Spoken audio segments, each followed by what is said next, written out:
우리 예수님께서 이 세상에 계실 때 어디를 가시든지 많은 사람들이 따라왔고 많은 사람들이 모였습니다. 그래서 어떤 때는 수천 명, 어떤 때는 수만 명의 군중들이 예수님의 말씀을 듣고 예수님이 행하시는 것을 보았어요. 그런데 놀라운 것은 그들이 예수님이 누군지 똑바로 알지를 못했어요. 그래서 그들 중에 어떤 사람은 생각하기를 저 예수님은 죽은 그 세례 요한이 살아왔다. 어떤 사람은 말하기를 엘리야가 왔다. 어떤 사람은 말하기를 예레미야나 선지자 중에 하나일 것이다. 그렇게 생각을 했어요. 여러분, 그 회교도들도요, 예수님을 선지자 중에 하나라고 그렇게 말합니다. 그러니까 예수님을 누군지 모르는 사람들이 예수님을 그저 선지자 중에 하나라고, 예수님 당시에 그 군중들과 똑같은 것입니다. 그러나 예수님의 제자들은요, 가룟 유다 하나를 빼놓고는 예수님이 누군지 똑바로 알았어요. 그래서 이 제자 중에 수제자격인 베드로가 대표로 이제 말하기를 주는 그리스도시여 살아계신 하나님의 아들이십니다. 이렇게 고백을 했어요. 주는 그리스도입니다. 구약시대부터 오리라고 예언했던 바로 그 메시아가 바로 주님입니다. 얼마나 멋진 고백이에요. 그 다음에는 살아계신 하나님의 아들이시니이다. 다시 말하면 육신을 가지고 있지만은 우리 예수님은 하나님이시요 하나님의 아들이라는 거예요. 하나님의 아들. 다시 말하면 신적인 그런 그 신성을 가지고 계신 그런 분이라는 거예요. 하나님이라는 것이, 신이라는 것. 이렇게 고백을 했을 때 예수님께서 말씀하시기를 바요나시모나 내가 복이 있도다. 이를 내게 알게 한 이는 혈육이 아니요 어떤 인간이 아니요 하늘에 계신 내 아버지시니라. 또 내가 내게 이르노니 너는 베드로라. 이 반석 위에 내 교회를 세우리니 음부의 권세가 이기지 못하리라. 이렇게 말씀을 하셨어요. 그리고 내가 천국 열쇠를 내게 주리니 내가 땅에서 무엇이든지 매면 하늘에서도 매일 것이요 내가 땅에서 무엇이든지 풀면 하늘에서도 풀리리라. 그렇게 말씀을 하셨어요. 여기 17절에 보면 바요나시모나 내가 복이 있도다. 이것을 내게 알게 하니는 혈육이 아니다. 뭐 누가 가르쳐줘서 뭐 이렇게 지식적으로 아는 그런 지식이 아니라는 거. 예수님이 그리스도라는 것, 예수님이 메시아라는 걸 알고 믿게 되는 것은 누가 이렇게 뭐 가르쳐줘서 그래서 그걸 알고 믿게 되는 게 아니라는 거예요. 이 믿음은 하나님이 주셔서 받은 선물이라는 거예요. 여러분, 믿음이라는 것은요, 하나님이 주신 아주 특별한 선물입니다. 아니, 우리 눈에 보이지도 않는 하나님을 어떻게 믿어요? 보이지도 않는데, 우리가 만나보지도 않았는데, 예? 어떻게 믿어요? 믿어져야 믿지. 그러니까 보이지도 않는 하나님, 그 하나님이 살아계시고 그 하나님이 우리 아버지가 되심을, 창조주 하나님이심을 믿게 되는 거. 예수님이 바로 그 메시아고 예수님이 그 하나님의 아들이시라는 게 믿어지는 거. 이 믿음은 하나님이 창세전에 택한 사람, 그 사람에게 주시는 선물입니다. 여러분, 그거 아셔야 돼요. 저와 여러분 마음속에 이렇게 믿음이 있는 거, 이건 하나님이 주신 선물 중에 아주 특별한 선물이에요. 특별한 선물. 예? 여러분, 이 믿음이 있어야 구원받잖아요. 이 믿음이 있어야 천국 백성 되고, 이 믿음이 있어야 하나님의 자녀가 되는데, 믿어져야 믿죠. 그런데 저와 여러분은 믿잖아요. 이 믿음은요, 하나님이 주신 아주 특별한 선물인 것입니다. 여러분도 베드로처럼 예수님을 믿습니까? 이렇게 예수님을 믿는 믿음은 하나님이 주신 선물입니다. 그러므로 이 믿음을 가진 사람은 창세전에 하나님이 택하신 하나님의 백성입니다. 여러분, 창세전에 택함을 받는다는 이 복, 얼마나 특별한 복입니까? 우리는 참으로 복 있는 사람입니다. 우리 한번 고백합시다. 나는 참으로 복 받은 사람이다. 아멘. 세상에 이런 큰 복이 어디 있겠어요? 하나님이 천지 만물을 지으시기 전에 전지전능하신 하나님께서 벌써 택해 놓은 사람, 1941년 10월 13일 날 정필도가 태어날 줄 아시고, 요거는 내 거다, 하나님이 그냥 딱 벌써 택해 놓으신 거예요. 할렐루야. 세상에 이런 복을 받았으니 이게 보통 복입니까? 보통 복이에요. 요거 하나만 생각해도 우리는 그냥 날마다 기뻐하고 감사하고 찬양하면서 살아야 될 줄로 믿습니다. 그런데 18절에 보니까 베드로, 너는 베드로라, 내가 이 반석 위에 내 교회를 세우리니 음부의 권세가 이기지 못하리라, 그렇게 말씀하셨는데요. 이 베드로와 같은 믿음을 가진 사람들의 신앙 토대 위에 교회를 세우시겠다고 예수님이 말씀을 하셨어요. 예수님은 유대인들처럼 정치적인 그런 왕국을 세우기 위해서 오신 게 아닙니다. 이스라엘 나라를 특별히 강국을 만들고 다윗 시대와 같은 그런 나라를 만들기 위해서 메시아가 온 게 아니에요. 메시아이신 예수님은 교회를 세우기 위해서 오신 거예요. 교회를 세우기 위해서. 아멘. 우리 예수님은 이 땅에 교회를 세우기 위해서 오셨어요. 교회를 세우기. 예수님은 이 교회의 머리가 되시기 때문에 음부의 권세가 교회를 이길 수가 없습니다. 요한계시록 17장 14절에 보면 그들이, 이 짐승들, 적그리스도 악한 자들이 어린 양과 더불어 싸우려니와 어린 양은 만주의 주요 만왕의 왕이심으로 그들을 이기실 터이요, 또 그와 함께 있는 저와 여러분들, 우리 성도들, 그 부르심을 받고 택하심을 받은 진실한 우리 성도들은 함께 이기리로다. 우리들도 이기리로다. 여러분, 예수님이 이긴다고 하면 이긴 거예요. 이겨놓은 거예요. 아무것도 걱정하지 마세요. 이 게임은 끝난 거예요. 결판은 이미 난 거예요. 여러분, 항상 승리의 확신을 가지고 사시기를 바랍니다. 그 한국과 일본이 축구 경기를 하는데 그걸 못 봤어요. 그래가지고 녹음해 놓은 걸 나중에 이제 보는데 들리는 말에 우리가 1대0으로 이겼대요. 글쎄.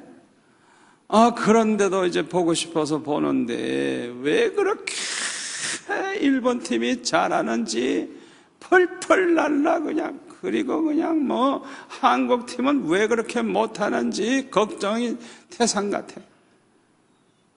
그런데 걱정이 안 돼요. 왜요? 이겨놓은 게임이니까. 일본 팀이 아무리 잘해도 공 하나도 안 들어갈 거 뻔해. 한국은 아무리 못하는 것 같아도 한 골 들어갈 게 뻔해. 에? 왜? 1대0으로 이미 이긴 게임이니까. 그와 똑같은 거예요. 우리 예수님께서 이미 결론을 말씀하셨어요. 내가 이 반석 위에 내 교회를 세우리니 음부의 권세가 이기지 못하리라. 여러분, 교회는 승리합니다. 예수님이 교회의 머리가 되시기 때문에, 예수님이 만주의 주가 되시고 만왕의 왕이시기 때문에 누가 감히, 어떤 인간이, 어떤 세력이 예수님과 싸워 이기겠어요? 그러니까 주님의 몸된 교회는 덩달아 이기는 거예요. 교회의 머리가 예수님이니까. 여러분, 감사합니까? 언제나 승리의 확신을 가지고 살아가시기를 축원합니다. 그런데 19절에 보니까 베드로와 같은 믿음을 가진 사람들에게 천국 열쇠를 주시겠다 그래요. 천국 열쇠를.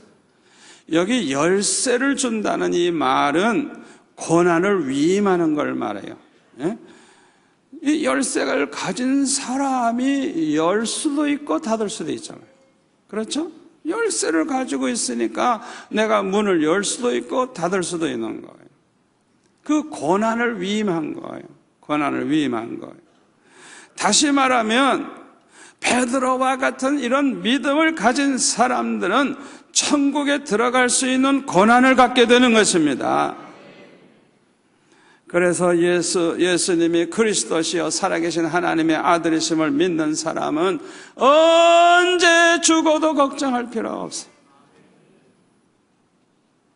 예수님이 그리스도시요 살아계신 하나님의 아들이심을 믿는 사람들은 죽음에 대한 걱정은 할 필요도 없어요. 자다가 죽어도 괜찮아. 어떤 사건으로 죽어도 괜찮아. 우리는 이 세상에 눈 감는 그날 천국에서 눈을 뜰 것. 우리는 이 세상에서 죽음을 두려워할 필요 없는 거. 왜? 우리에게는 천국이 기다리고 있으니까. 할렐루야.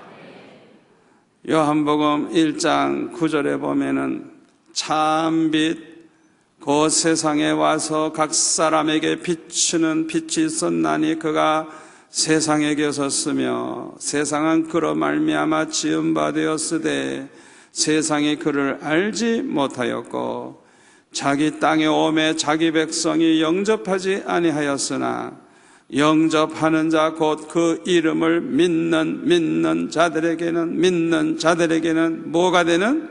하나님의 자녀가 되는 권세를 주셨으니 이는 혈통으로나 육정으로나 사람의 뜻으로 나지 아니하고 오직 하나님께로부터 난 자들이니라.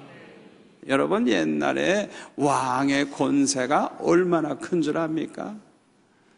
옛날에 왕은요, 헤롯 왕 생각하세요. 헤롯 왕 생각하세요. 그 못된 헤롯이 2살 이하의 아이들을 다 죽여라. 그러니까 그냥 다 죽여버리잖아요. 옛날에 왕의 권세는요, 온 백성도 자기 거고 땅도 자기 거고 모든 재산도 자기 거예요. 옛날에 왕이라고 하는 거는요, 얼마나 권세가 대단한지 몰라요. 그런데 왕의 아들, 딸의 권세, 이야, 이 왕의 아들, 딸 앞에서는요, 총리도 벌벌 떱니다. 까불었던 큰일 납니다. 저와 여러분은 만왕의 왕 대신 하나님, 그 하나님의 아들, 딸이 돼서요, 예수를 믿는 사람들은 하나님의 자녀가 되는 권세를 주셨습니다. 이야, 하나님의 자녀의 권세가 있어요. 우리 한번 따라서 합시다. 사탄아, 까불지 마라. 너는 아무것도 아니다. 나는 하나님의 아들, 딸이다. 그럴 때는 아들은 아들이라 그러고 딸은 딸이라 그래야지. 뭐 아들, 딸이라 그래요. 자기만 얘기하면 되잖아요. 자기만 얘기하면 되잖아. 사탄아, 까불지 마라. 나는 하나님의 아들이라. 할렐루야.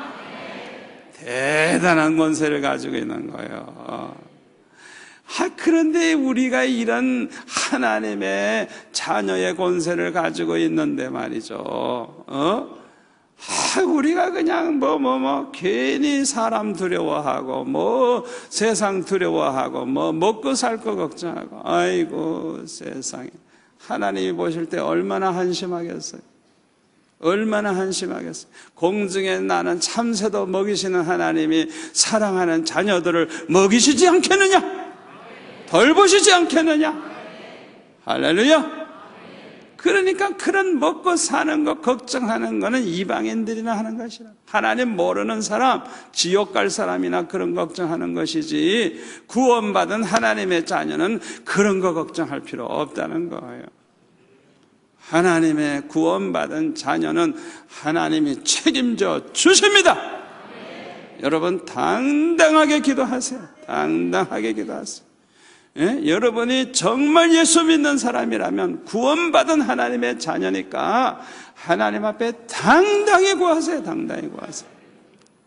자녀들이 아빠 줘 하고 그냥 마음대로 달라고 하잖아요.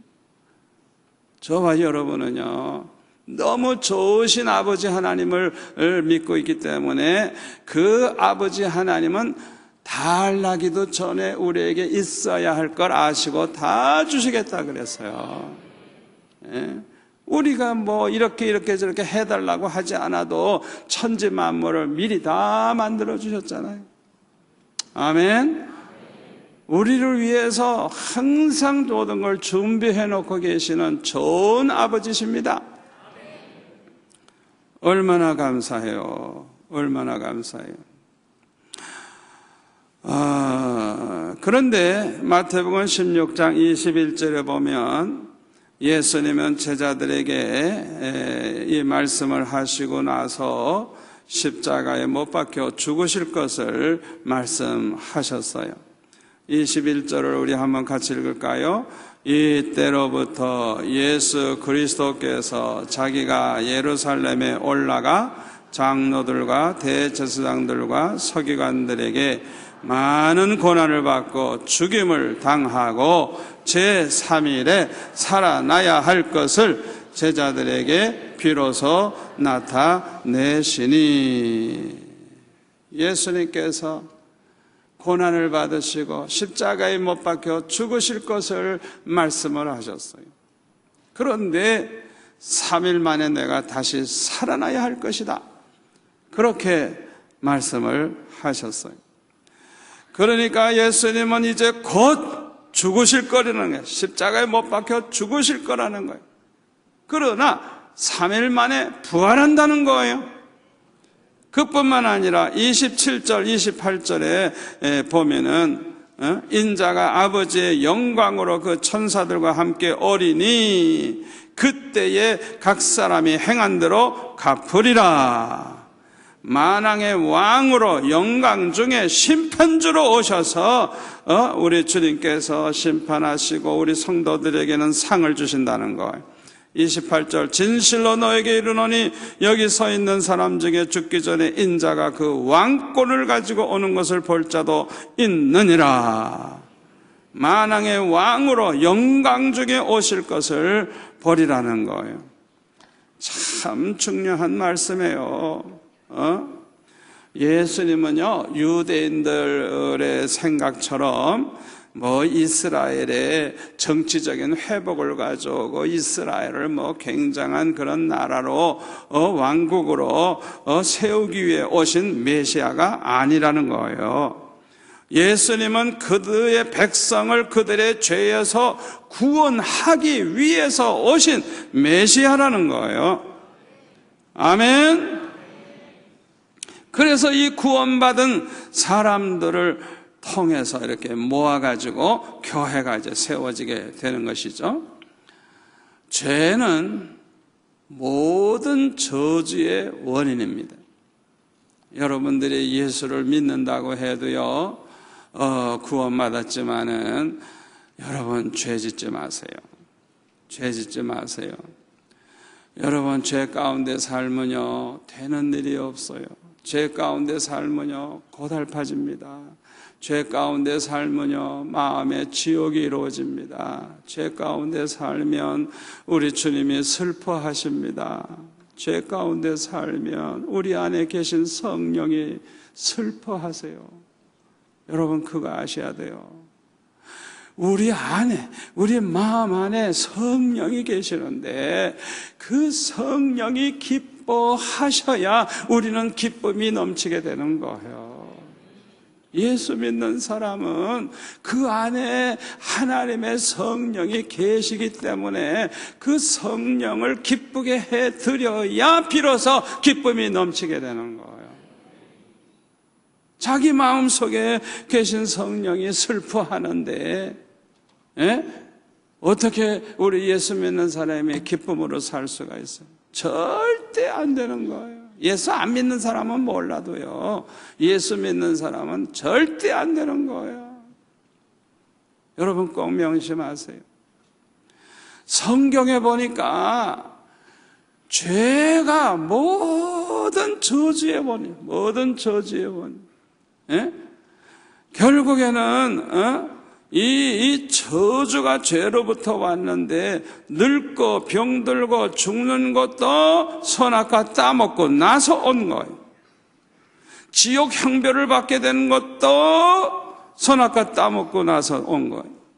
하나님으로부터 버림받게 되는 것도 역시 죄로 말미암아 받은 저주예요. 로마서 6장 23절에 보면 죄값은 사망이라고 했어요. 죄를 범한 사람은요 마치 적군의 포로가 되어서 사형당할 날만 기다리고 있는 사형수와 같습니다. 사형수. 여러분 이 나라와 이 나라가 전쟁에 붙었는데 이쪽 나라의 재벌이 이쪽 나라의 포로가 되었어요. 재벌이면 뭐해요?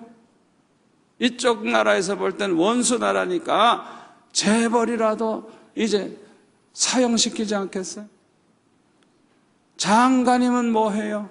박사면 뭐해요? 사형당할 사형수인데. 이 세상 사람들이 꼭 그와 같은 거예요. 마귀의 포로가 돼가지고 이제 사형당할 날만 기다리고 있는 거예요. 그래서 이 세상에서 죽는 날은 지옥불에 들어가는 날이에요. 얼마나 불쌍한 사람들입니까?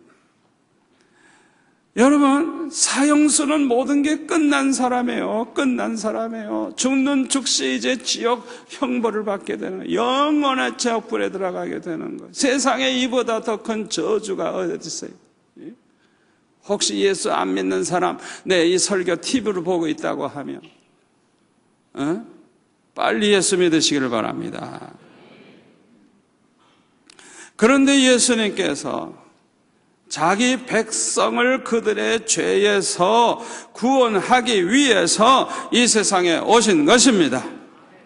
죄값은 사망이기 때문에 죄 없으신 예수님이 자기 백성들을 대신해서 죽으심으로 죄값을 지불하시려고 이 세상에 오신 것입니다.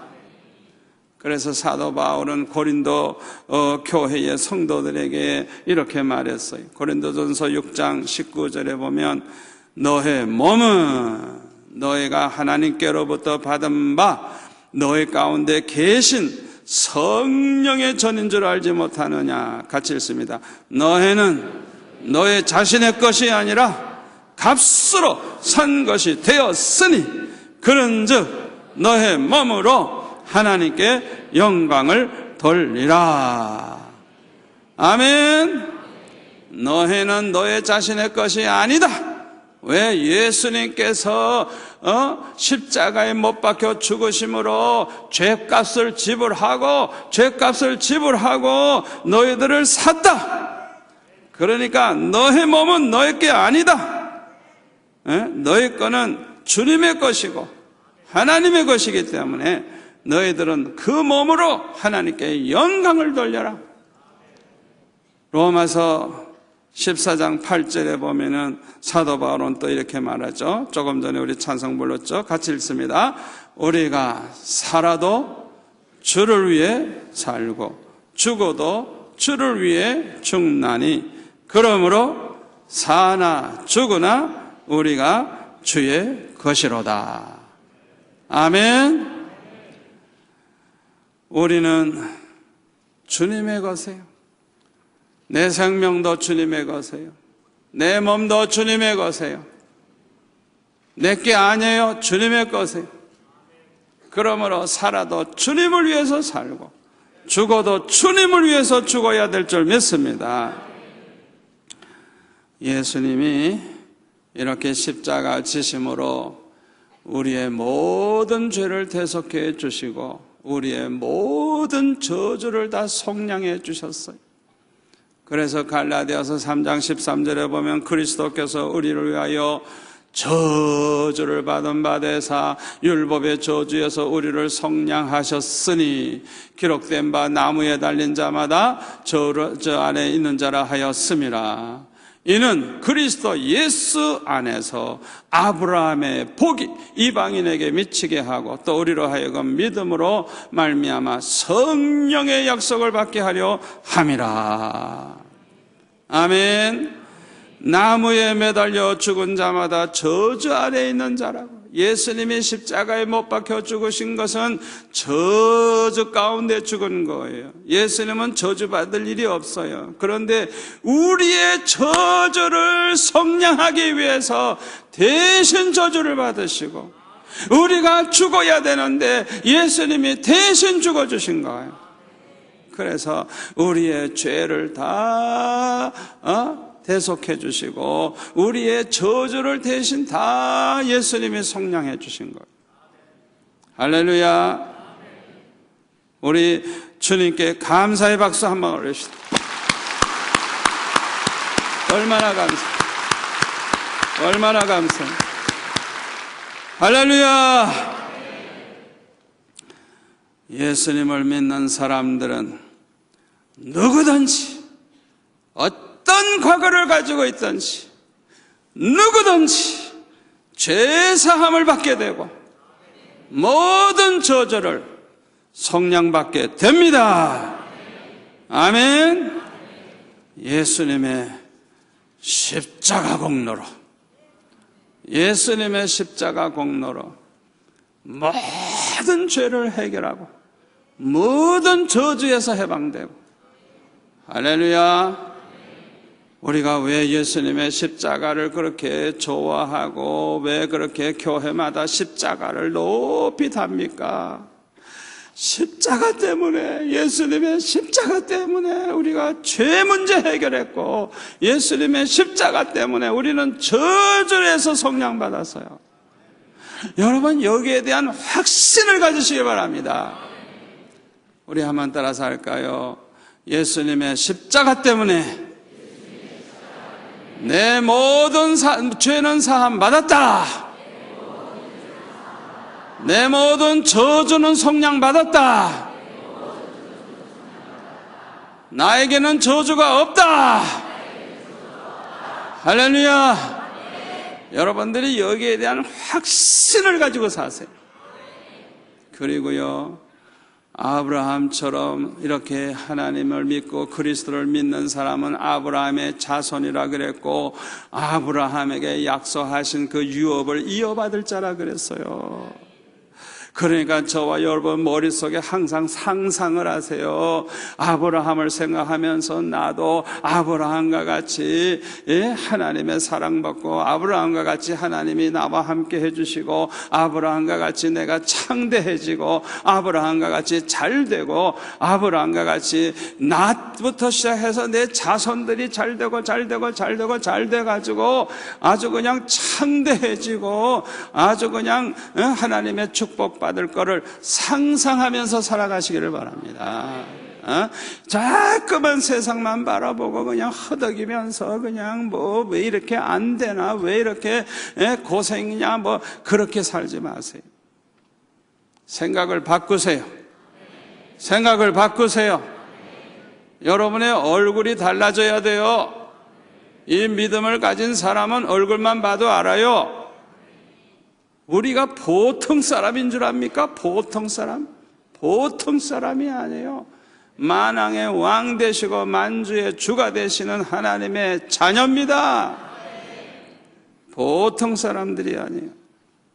그런데 오늘 본문에 보면 예수님께서 21절에 보니까 예수님이 이제 죽임을 당하시고 사흘 만에 살아나실 것을 말씀하시니까 베드로가 예수님을 막 붙들고 그냥 붙들고 항변하면서 주여 그리하지 마옵소서, 이런 일이 결코 주께 미치지 아니하리이다 하면서 그냥 죽으면 안 된다고, 죽으면 안 된다고 그냥 이 베드로가 그렇게 간절히 얘기를 했어요. 이때 예수님께서 하시는 말씀이, 베드로 보고 하시는 말씀이 사탄아 내들어 물러가라, 너는 나를 넘어지게 하는 자로다. 네가 하나님의 일을 생각지 아니하고 도리어 사람의 일을 생각하는도다 말씀하시면서, 누구든지 나를 따라오려거든 자기를 부인하고 자기 십자가를 지고 나를 따를 것이니라, 그렇게 말씀을 했어요. 물론 베드로는요 예수님을 사랑하는 마음이 있었기 때문에 그 사랑하는 그 예수님이 그렇게 고난을 많이 당하고 죽는다는 걸 원치 아니하기 때문에 그래서 사랑하는 마음으로 이렇게 간절히 부탁을 한 거예요. 왜? 예수님은 능히 전능하신 분이니까 원수들을 다 물리치고 뭐 얼마든지 이기실 수 있으니까 제발 그렇게 죽지 말아달라고 주님을 사랑하는 마음으로 그렇게 한 거예요. 그러나 문제가 뭐예요? 이것 자체가 하나님의 뜻을 거스르는 것이고 사탄의 뜻을 이루는 것이기 때문에 이게 문제예요. 왜? 예수님은 하나님의 뜻을 이루기 위해서 이 세상에 오셨어요. 십자가에 못 박혀 죽으심으로 자기의 백성을 그들의 죄에서 구원하기 위해서 하나님의 뜻을 따라오신 거예요. 그러니까 베드로의 말대로 하는 거는 하나님의 뜻이 아니고 사탄의 뜻이에요. 사탄의 뜻. 그러니까 사탄아 내들어 물러가라, 너는 나를 넘어지게 하는 자로다 책망을 하신 거예요. 베드로는요 사탄의 대변자가 된 거예요. 사탄의 종이 된 거예요. 누구든지 하나님의 뜻을 생각하지 아니하고 행동하게 되면요 자신도 모르는 사이에 사탄의 종이 될 수 있다는 걸 명심하시기를 바랍니다. 여러분, 특별히 우리가 교회 일을 할 때 큰 일을 하든지 작은 일을 하든지 뭘 생각해야 돼요? 하나님의 뜻이 무엇인가? 하나님의 뜻이 어디에 있는가? 하나님의 뜻대로 해야 되는 거예요. 하나님의 일을 한다고 하면서 자기 마음대로 하면 안 되는 거예요. 아멘. 저는 목회를 이렇게 40여 년 해보니까요 깨달은 게 그거예요. 그래서 저는 책임이 얼마나 커요. 책임이 이렇게 수만 명의 성도들을 섬기는 이런 큰 책임을 맡겨주셨는데 어떻게 생각하느냐, 어떻게 내가 결정하느냐에 따라서 이 수영록 교회라고 하는 이 배가 어디로 가느냐 이게 결정되는 건데 이게 보통 일입니까? 예? 그러니까 중요한 것은 하나님의 뜻이 무엇인가 똑바로 알아가지고 하나님의 뜻을 따라서 잘 모든 걸 인도해야 그게 성공인 줄 믿습니다. 하나님의 뜻대로 살아야 성공해요. 얼마나 중요한지 몰라요. 그러니까 하나님의 뜻은 생각하지 아니하고 내 좋을 대로 내가 행동하고 그러면 나도 모르는 사이에 사탄의 종이 돼버리는 거예요. 얼마나 위험한지 몰라요. 우리 성도들이 항상 명심해야 할 것이 있습니다. 첫째, 무엇을 하든지 하나님의 뜻대로 해야 한다는 것입니다. 우리 한번 따라서 할까요? 무엇을 하든지 하나님의 뜻대로 하지 아니한 것은 헛수고한 것이다. 여러분 꼭 명심하세요. 우리가 하나님을 위해 산다고 하면서 엄청난 일을 했는데 하나님의 뜻대로 살지 않았어. 자기 좋을 대로 했어. 그 사람 헛수고한 거야, 헛수고. 에베소서 5장 15절에 보면 그런즉 너희가 어떻게 행할지를 자세히 주의하여 지혜 없는 자와 같이 어리석은 자와 같이 하지 말고 오직 지혜 있는 자 같이 하여 세월을 아끼라. 때가 악하니라. 그러므로 어리석은 자가 되지 말고 다 같이 오직 주의 뜻이 무엇인가 이해하라. 술 취하지 말라. 이는 방탕한 것이니 오직 성령으로 충만함을 받으라. 아멘. 어리석은 사람이 누군 줄 압니까? 열심히 봉사하고 열심히 주의 일 한다고 하는데 주님의 뜻을 잘 이해를 못해서 자기 좋을 대로 하는 거예요. 이거 아주 어리석은 사람이에요. 어리석은 사람. 예? 그러니까 정말 지혜롭게 세월을 잘 보내는 사람이 누구냐?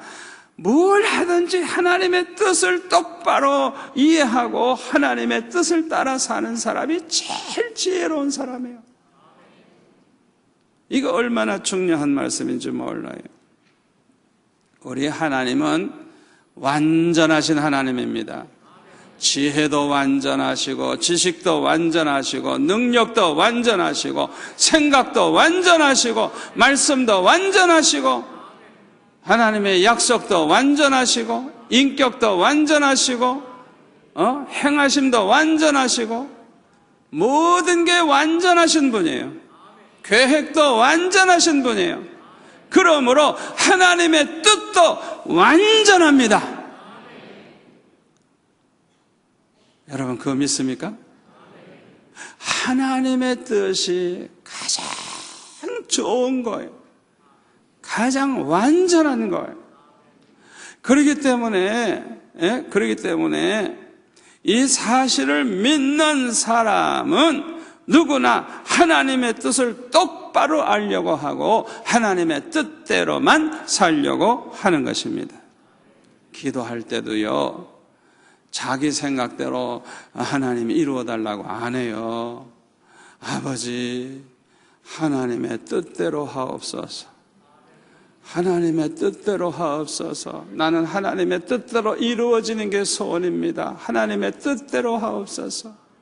하나님의 뜻을 가르쳐 주옵소서. 나도 하나님의 뜻대로 살렵니다. 하나님의 뜻대로 내가 길을 걸으렵니다. 이게 제일 믿음 좋은 사람의 기도고 지혜로운 사람의 기도예요. 이렇게 하나님의 뜻을 따라 기도하면 하나님의 뜻이기 때문에 다 이루어질까요? 이루어지지 않을까요? 이루어지죠. 전지전능하신 하나님, 절대주권을 가지신 하나님의 뜻이 왜 안 이루어져요? 다 이루어지지. 그러니까 우리가 하나님의 뜻대로 구하면 100% 다 이루어지니까 그렇게 구하는 건 아예 될 줄로 믿으세요. 그냥 받을 줄로 믿으세요. 그냥 그런 기도는 그냥 아예 이루어진다는 거 아예 믿고 아예 그대로 될 걸 상상하세요. 그래서 요한일서 5장 14절 15절에 보면 사도 요한이 그런 체험을 늘 했거든요. 그래서 이렇게 고백합니다. 그를 향하여 우리가 가진 바 담대함이 이것이니 그의 뜻대로 무엇을 구하면 들으심이라. 우리가 무엇이든지 구하는 바를 들으시는 줄을 안즉 우리가 그에게 구한 그것을 얻은 줄로 또한 아느니라. 할렐루야. 사도 요한은 너무 많은 체험을 한 거예요. 하나님의 뜻대로 구하는 것은 다 이루어지더라 이거예요. 예? 그래서 그냥 하나님의 뜻대로 구하는 건 아예 받은 줄로 믿고 이루어질 줄로 믿고 그냥 아예 그렇게 그냥 알고 그렇게 믿는다는 거예요. 할렐루야. 하나님의 뜻대로 살려고 하는 사람은 하나님을 신뢰하는 사람이에요. 그래서 우리 하나님이 얼마나 기뻐하시는지 몰라요. 그런 마음만 가지고 살아도 복 받아요. 복 받아. 왜 이렇게 아멘이 없어?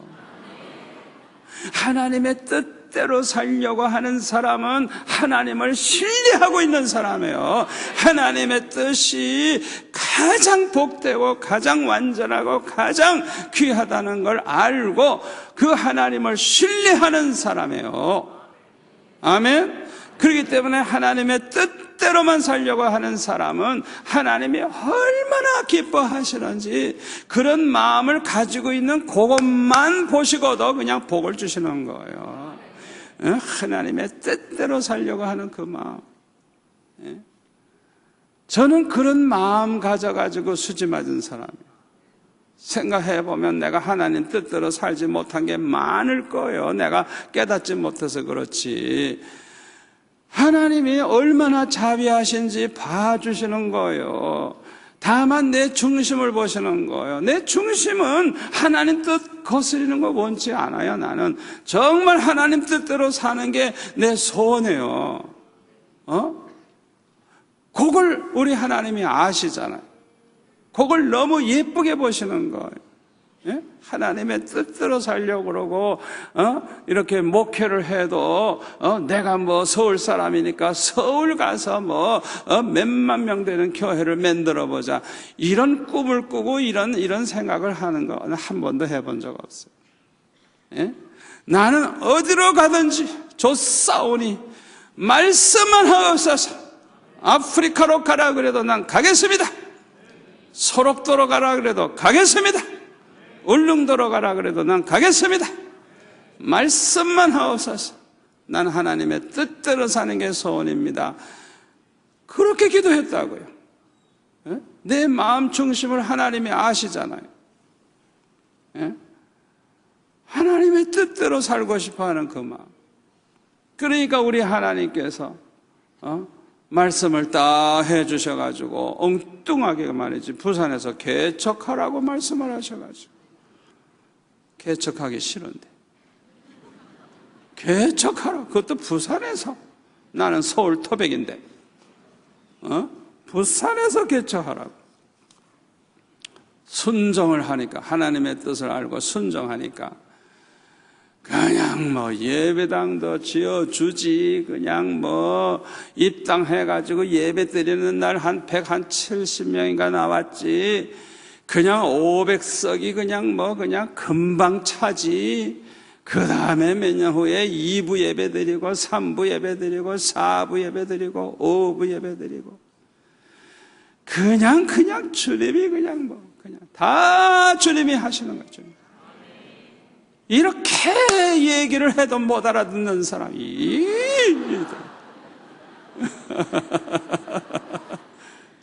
돌 이렇게 얘기해도 못 알아들어. 깨달을지어다. 깨달을지어다. 오늘 결단하십시오. 결단하십시오. 죽으나 사는 나는 하나님의 뜻대로 살기 원합니다. 그렇게 고백을 하세요. 그렇게 결심하세요. 마음을 가지세요. 하나님이 어떻게 하시는가 보세요. 내가 아주 보증을 쓸 수 있어요. 자신 있어요. 예? 우리 한번 고백합시다. 나는 사나 죽으나 하나님의 뜻대로 살기를 원합니다. 하나님의 뜻대로 나를 인도해 주세요. 무조건 순종하겠습니다. 설사 중간에 변덕을 부리더라도 그 마음을 가지세요. 마음. 그 마음이 중요한 거예요. 그 마음속에 그런 뜻을 품었어요. 하나님의 뜻대로만 내가 살아야 되겠다. 하나님이 버리라고 하면 버리고, 하나님이 포기하라면 포기하고, 하나님이 바치라고 하면 바치고, 하나님이 가라 하면 가고, 하나님의 뜻대로만 살려고 하는 그 마음만 가지고 있으면 그 마음을 보신 하나님이 얼마나 기뻐하시는지, 가장 좋은 길로 인도하시고, 내가 생각한 것보다 더 잘되게 하시고, 더 좋은 것 주시고, 하여튼 수지 맞아요. 예? 제가 받은 복을 이렇게 돌이켜보면요, 이거는 완전히 하나님의 계획적이에요. 그냥 쫙쫙쫙쫙 하나님이 그냥 인도, 하나도 하나님의 손이 거치지 않은 게 없어요. 그냥 생각해보니까 그냥 하나님이 그냥 뭐 제일 좋은 중학교 가게 하시지, 제일 고등학교 좋은 데 가게 하시지, 대학도 좋은 데 가게 하시지, 그것도 장학금 받아가지고 아예 입학금부터 끝내주시지, 그냥 하여튼 그냥 뭐냐, 제일 좋은 길로. 어렸을 때 자라난 교회도 생각해보니까 그 교회가 기도를 그렇게 많이 하는 교회예요. 그 우리 목사님, 권연호 목사님이라고 그냥 아침에 학교 가려고 내가 교회 와서 기도하면요, 다 가고 아무도 없는데 우리 목사님이 이 강단에 앉으셔가지고 그냥 기도하시는 거 보면은 그냥, 이야, 얼마나 은혜로운지. 그래서 저는 그냥 어렸을 때부터 목사님은 의뢰에 이렇게 기도하는 것인 줄 알았어요. 예? 그러니까 평생에 나에게 그게 복이 되는 거. 예? 제가 이렇게 그냥 항상 우선순위의 기도를 첫 번째로 두고 날마다 그냥 몇 시간씩 기도하는 게 그때부터 벌써 내가 본 거예요. 눈으로 본 거예요. 우리 교회 출신들, 목사님들 앞으로 아마 훌륭한 분 많이 나올 거예요. 기도대장 많이 나올 거예요. 아멘? 왜? 봤으니까. 그러니까 제가 자라난 교회가 그냥 그렇게 기도를 많이 하는 교회인데, 그러니까 난 눈으로 본 게 그거밖에 없으니까 수영로 교회도 이렇게 기도하는 사람이 이렇게 그냥 수천 명씩 나와서 이렇게 철학기도 하죠. 이게 저절로 되는 게 아니에요. 다 이게 하나님이 주신 복이에요, 복. 아멘. 하나님을 신뢰하는 사람은요, 뭐가 좀 잘 못돼도 낙심하지 않습니다. 왜요? 하나님을 사랑하는 자, 그 뜻대로 부르심을 받은 자들에겐 모든 것이 합력하여 선을 이룰 줄 믿기 때문에. 아멘. 요셉을 보면요, 하나님의 뜻대로 하나님이 인도하신 걸 볼 수가 있어요. 절대 우연이 아니에요. 예? 그 형들이 미워해가지고 뭐 노예로 팔아버렸지만은, 못된 형들이 했지만은 사실은 하나님의 계획이요, 하나님의 뜻이, 프로그램이 다 그렇게 돼 있었어요. 그리고 억울하게 누명을 쓰고 감옥에 들어간 것도, 이것도 역시 하나님의 뜻이었어요. 하나님의 계획이었어요. 하나님이 그렇게 범사에 함께 하시고 형통하는데, 아니 왜 그렇게 감옥에 들어가게 하는 날이에요? 그러니까 하나님이 함께 하시는 사인이 있는데도 내가 원치 않는 사건이 벌어질 때 걱정하지 마세요. 그거는 하나님의 큰 뜻이 이루어지기 위해서 하나님이 강권적으로 행하시는 것입니다. 감옥으로 들어가니까 총리가 되는 길이 열렸잖아요. 하나님의 인도하심은 너무너무 오묘한 거예요. 여러분, 하나님을 신뢰하십니까? 하나님의 사랑을 믿습니까? 하나님의 완전하심을 믿습니까? 하나님은 실수가 없으시다는 걸 믿습니까? 하나님은 여러분들을 절대로 버리지 아니하신다 그랬어요. 절대로 떠나지 아니하겠다 그랬어요. 그 약속을 믿으세요. 믿으세요. 우리가 깨닫지 못해서 그렇지 하나님이 구체적으로 함께 하시고 인도하신다는 걸 믿으시기를 바랍니다. 그렇기 때문에 형통하든지 전화위복이 되든지 뭐가 잘못되면 더 좋은 일이 기다리고 있다는 걸 믿으시기를 바랍니다. 그런데 본문 마태복음 16장 24절을 보니까 예수님께서 이렇게 말씀하셨어요. 누구든지 나를 따라오려거든, 다 같이요. 자기를 부인하고 자기 십자가를 지고 나를 따를 것이니라. 아멘. 우리 주님의 말씀이시니까 이건 주님의 뜻입니다. 저와 여러분에게 주시는 말씀입니다. 뭐라고 말씀하십니까? 우리가 주님을 따르려고 하면 첫째로 해야 할 일이 있습니다. 자기를 부인하라는 거예요. 자기를 포기하라는 거예요. 언제나 자기는 뒤로 이렇게 제쳐놓고 누구 먼저 생각해야 돼요? 먼저 주님부터 생각하라고요. 먼저 주님의 뜻을 생각하라고요. 먼저 주님의 몸된 교회를 생각하라고요. 아멘. 자기 생각하지 말고 자기 유익을 구하지 말고 먼저 주님을 생각하고 먼저 주님의 몸된 교회를 생각하고 먼저 우리 다른 사랑하는 성도들을 생각하고 그렇게 하라는 거예요. 그 다음엔 뭐예요? 자기 십자가를 지고 나를 따를 것이니라 그랬어요. 이 말씀의 뜻을 정확하게 알려면 그 다음 구절을 보아야 돼요. 25절, 26절 우리 같이 읽을까요? 누구든지 제 목숨을 구원하고자 하면 잃을 것이요 누구든지 나를 위하여 주님을 위하여 제 목숨을 잃으면 찾으리라. 사람이 만일 온 천하를 얻고도 제 목숨을 잃으면 무엇이 유익하리요? 사람이 무엇을 주고 제 목숨과 바꾸겠느냐. 아멘. 이것은 누구든지 예수님의 제자가 되려고 하면, 주님을 따르는 제자가 되려고 하면 어떻게 살아야 할지를 교훈하는 말씀이에요. 누가복음 14장 26절 27절에 보면 무릇 내게 오는 자가 자기 부모와 처자와 형제와 자매와 더욱이 자기 목숨까지 미워하지 아니하면, 포기하지 아니하면, 버릴 각오를 하지 아니하면 능히 내 제자가 되지 못하고, 누구든지 자기 십자가를 지고 나를 따르지 않는 자도 능히 내 제자가 되지 못하리라. 또 거기 33절 이와 같이 너희 중에 누구든지 자기의 모든 소유를 버리지 아니하면 능히 내 제자가 되지 못하리라.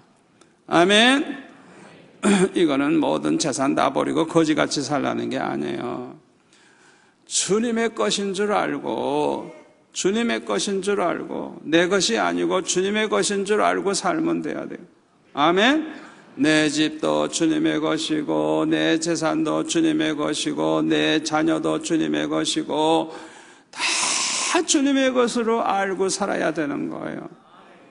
그러니까 우선순위의 첫째가 우리 주님이에요. 주님. 우리가 주님을 따르는 주님의 제자가 되려고 하면 어느 것에도 매이면 안 되는 거예요. 뭐든지 다 포기할 수 있어야 되는 거예요. 다 바칠 수 있어야 되는 거예요. 그래야 주님 뜻대로 살 수가 있는 거예요.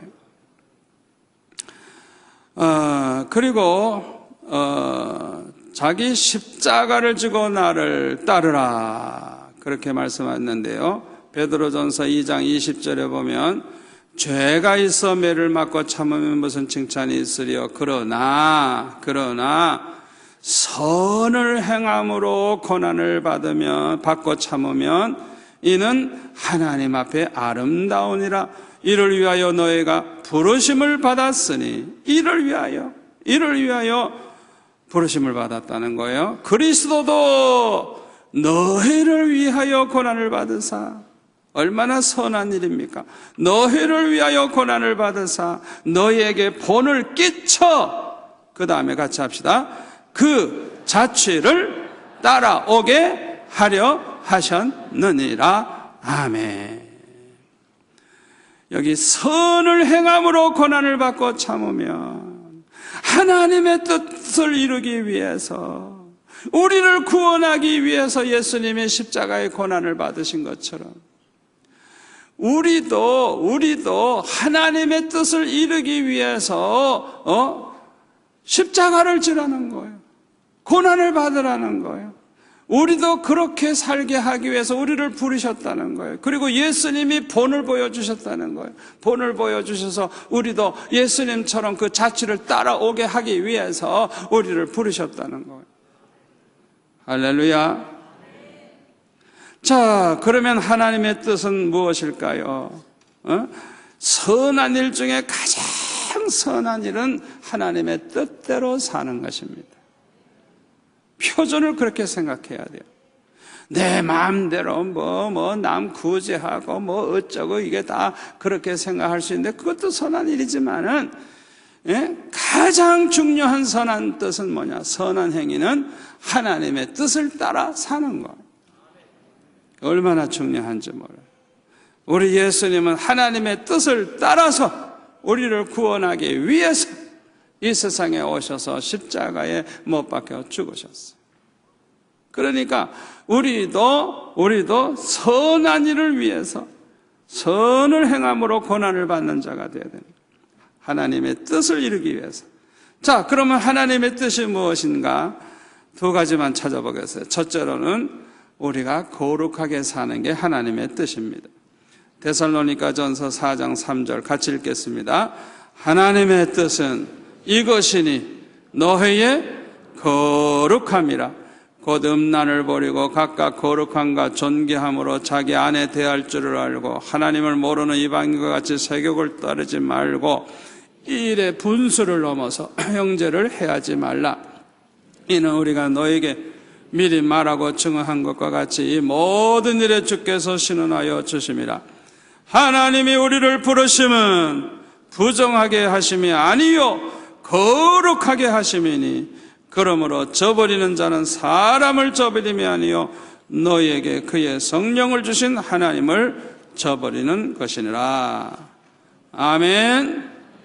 거룩하게 사는 게 하나님의 뜻이에요. 거룩하게 사는 것. 두 번째, 하나님의 뜻은 하나님이 택하신 백성을 한 사람도 빠짐없이 구원하는 것이 하나님의 뜻입니다. 요한복음 6장 38절 내가 하늘에서 내려온 것은 내 뜻을 행하려 함이 아니요 나를 보내신 이의 뜻을 행하려 함이니라. 나를 보내신 이의 뜻은, 하나님의 뜻은 내게 주신 자 중에 내가 하나도 잃어버리지 아니하고 마지막 날에 다시 살리는 이것이니라. 내 아버지의 뜻은 아들을 보고 믿는 자마다 영생을 얻는 이것이니 마지막 날에 내가 이를 다시 살리리라. 할렐루야. 우리는 여기에서 우리의 사명을 깨닫게 되는 거예요. 우리의 사명은 뭐냐? 하나님의 뜻을 이루는 것인데, 하나님의 뜻은 하나님이 택한 백성 하나도 잃어버리지 아니하고 다 구원하는 거예요. 아멘. 예수님 오시는 그날까지 마지막 그 한 사람까지 다 예수 믿고 구원받게 하는 거예요. 이게 하나님의 뜻이에요. 우리의 사명이 바로 이겁니다. 그래서 우리 예수님은 뭐라 그랬어요? 마가복음 16장 15절에 보면 온 천하에 다니면서 만민에게 복음을 전파하라 그랬죠. 또 마태복음 28장 18절 이하에 보면 하늘과 땅의 모든 권세를 내게 주셨으니 그러므로 너희는 가서 모든 민족을 제자로 삼아 아버지와 아들과 성령의 이름으로 세례를 베풀고 내가 너에게 분부한 모든 것을 가르쳐 지키게 하라. 볼지어다 내가 세상 끝날까지 너희와 항상 함께 있으리라. 아멘. 우리 주님께서는 우리에게 이렇게 사명을 주셨어요. 사명. 예? 우리가 한국 사람이니까 한국 사람만 제자로 삼으라 그러지 않았어요. 모든 민족을 제자로 삼아. 모든 민족. 여기서 우리가 선교를 왜 해야 되느냐? 우리가 여기서 깨닫게 되는 거예요. 아멘. 모든 민족을 제자로 삼으라는. 우리가 이렇게 하나님의 뜻을 따라 살려고 하면 많은 고난을 각오해야 됩니다. 순교를 각오해야 됩니다. 저와 여러분이 주님을 위해서, 복음을 위해서 고난을 받고 주님을 위해서, 복음을 위해서 희생을 한다고 하면 마가복음 10장 29절에 보니까 100배의 축복을 받고 영생을 얻지 못할 자가 없느니라. 여러분, 주님을 위해서 사세요. 복음을 위해서 사세요. 사명을 다하세요. 하나님이 책임져 주십니다. 100배의 복을 주실 겁니다. 여러분, 주님을 위해서, 복음을 위해서 사는 사람이 세상 걱정할 필요가 없어요. 우리 하나님이 다 책임져 주십니다. 너희는 먼저 그의 나라와 그의 의를 구하라. 그리하면 이 모든 것을 너에게 더하시리라. 이 모든 것, 너에게 있어야 할 것, 그 모든 것을 너에게 더하시리라. 우리 주님이 하신 말씀이에요. 저와 여러분은 오늘 주신 이 말씀을 그대로 기억하고 우리는 이 말씀대로 살아야 되겠어요. 주님의 제자는 자기를 부인한 사람들입니다. 자기를 십자가에 못 박은 사람입니다. 사도 바울은 갈라디아서 2장 20절에 보면 내가 그리스도와 함께 십자가에 못 박혔나니 그런즉 이제는 내가 사는 것이 아니요 오직 내 안에 그리스도께서 사시는 것이라. 이제 내가 육체 가운데 사는 것은 나를 사랑하사 나를 위하여 자기 자신을 버리신 하나님의 아들을 믿는 믿음 안에서 사는 것이라. 주님의 제자는 자기 십자가를 지고 주님을 따르는 사람입니다. 고난의 십자가. 사도들은 주님을 위해서 고난당할 때 그걸 영광으로 생각을 했어요. 사도 바울은 주님의 몸된 교회를 위해서 고난받는 걸 너무나도 기뻐했어요. 그래서 골로새서 1장 24절에 보면 나는 이제 너희를 위하여 받는 괴로움을 기뻐하고 그리스도의 남은 고난을 그의 몸된 교회를 위해서 내 육체에 채우노라. 아멘. 저와 여러분은 십자가의 군병들입니다. 십자가의 군병은 고난을 각오한 사람들입니다. 죽음을 각오한 사람들입니다. 아멘. 예수님의 제자들은요, 성령 충만함을 받기 전에는 예수님의 이런 말씀을 다 들어서 알지만은 행하지도 많이 했고 행할 힘도 없었어요. 두려움에 떨었어요. 그러나 성령 충만함 받은 다음에는 그냥 두려움이 없어졌어요. 어떤 고난을 받아도 순교하는 그 순간까지 주님을 위해서, 복음을 위해서 살았어요. 저와 여러분도 마찬가지입니다. 오늘 설교를 아무리 듣고 감동받고 깨달았어도 우리 힘으로는 안 되는 거예요. 그러나 성령 충만함을 받으면 됩니다. 성령 충만 받으면 됩니다. 저와 여러분이 왜 성령 충만을 받아야 되느냐, 그 이유를 알아야 되는 거예요.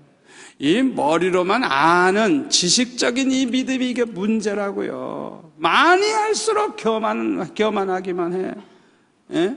행하지는 않고. 그러니까 이 행함 있는 믿음, 실천하는 이 믿음은 성령의 역사가 일어나야 되는 거예요. 성령의 은혜로 되는 거예요. 그래야 결단하고 행동으로 옮기고 그렇게 살아갈 수 있는 거예요. 여러분 중에는 그렇게 사는 분들이 많은데요, 그 은혜 받은 사람 아니면 절대 그렇게 못 살아요.